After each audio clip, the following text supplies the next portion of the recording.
sometimes we try to understand the world in an environment where we try to understand what equality is, what restitution is, and what remedy is. Being back in District 6, trying to understand the issues that lay under the issue of restitution and that which happened in the past, one is sort of inclined to believe that all is not going that well. That's the story that's being told outside. But the question that begs here is, are these things socially constructed? And if so, we obviously know who is behind that all. We find that the rich becomes richer and the poor becomes poorer. In that enmeshment, social enmeshment continues.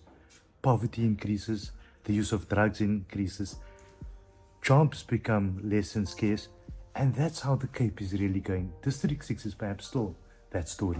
The problem is that the one sends you off to another and the other sends you off to another. And that's all the delays that they actually do.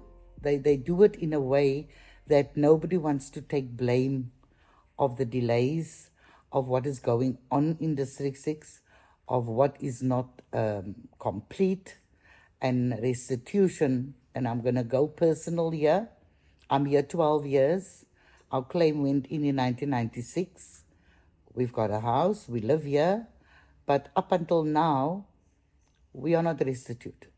The reason I'm saying that is because we moved in year 2012. My husband passed away, who the claim was on, which is they call it the ODI, original dispossessed. He passed away in 2014. In 2017, the department registered this claim on my late husband's estate. Now, that is the difficulty that they put a lot of people in, because the ODIs of District 6 are all passed away.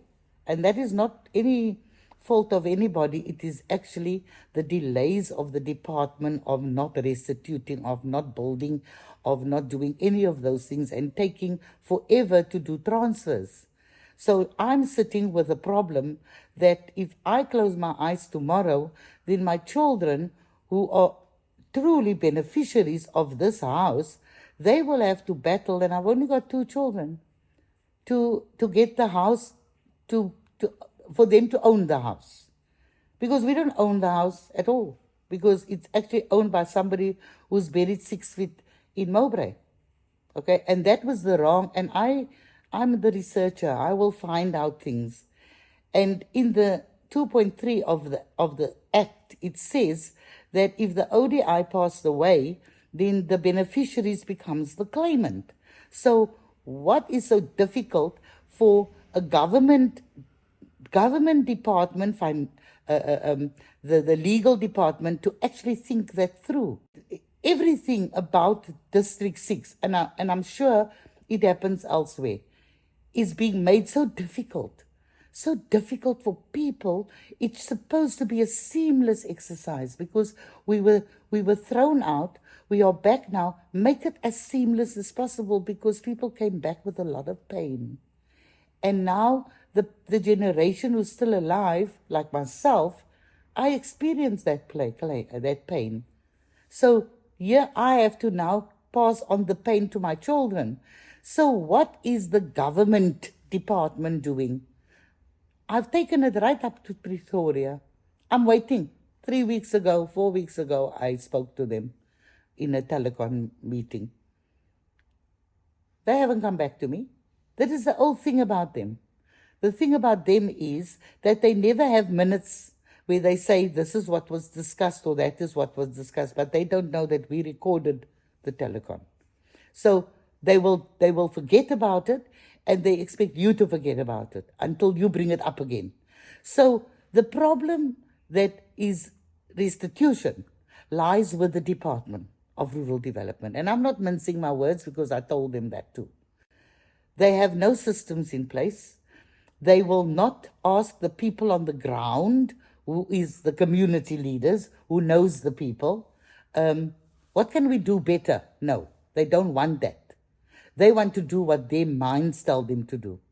Even the way they're allocating They are giving houses to people who never lived in District 6. The crime situation here, we are being surrounded with so many challenges. Like on the one side, we have Nigerians. On the other side, under the bridge, we have gangsters. And under the bridge at the circles, there's also gangsters that's breaking into our places, left, right, and center, walking the streets. And on the opposite field, in the Nova streets, that's Tanzanians. And then on the other side of where we stay now is what they call backyard dwellers that was put there by the then MEC of Housing, Malusi Boy. And now with the challenges that we have there, that people, roaming around, our children, we don't have any amenities here. That we are fighting to have a civic or a hall here where we can have our activities and let our children be involved in socially cohesion thing. And then, the crimes that's happened here in the last, month, I think escalated so that it's a very, very high concern. Go to school or go to the shop being robbed of their cell phones, or people being robbed, going to the shop further down in Chapel Street being robbed. Our children going to school up here, dipping into the shacks where there's drugs. There is footage, video footage of the children going into those shacks. We do send it to the authorities, and it is a matter of concern. The challenges we have with the crime in the area, it has escalated. But what does that have, and how does that affect us as socially, with our children? Every now and then you just hear people say this is what they're going to do, this is what they're going to do, the different departments, but they're just actually doing lip service. That is what we feel when we live here, because we are having the full impact of the lack of action. Our kids are being affected. They were not worked into this development plan. That is where it started off. And because they were not worked into this development plan, we didn't have a park, which we needed to do, so that they were a place for our children to play.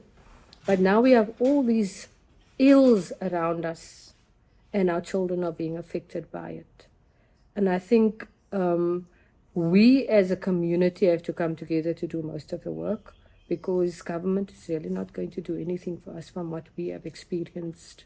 We do not have any faith in the systems that they've put in place, because our children is at risk. We are at risk in this area that we are living in. We always have people breaking in, and we have people that are ill, that cannot, even our elders are not safe here. And that is actually that is the majority of our people. As I said at the beginning of this journey, that I wasn't there much to say a lot. I think that it's about listening to what is really happening, and it's time that the people have their say. Many times people rock up and listen and speak, or rather speak all the time, not listening to what the real issues are. District 6 is no different. What stands out for me is the convergence of oppression and apartheid from one form to another. And that includes the fact that we continually see the underlying belt of equality in terms of the rich getting richer and the poor getting poorer. But in all of that, one has to ask the question, many issues were raised. Are some of the solutions to those sitting in the very recesses of how planning is done and service delivery?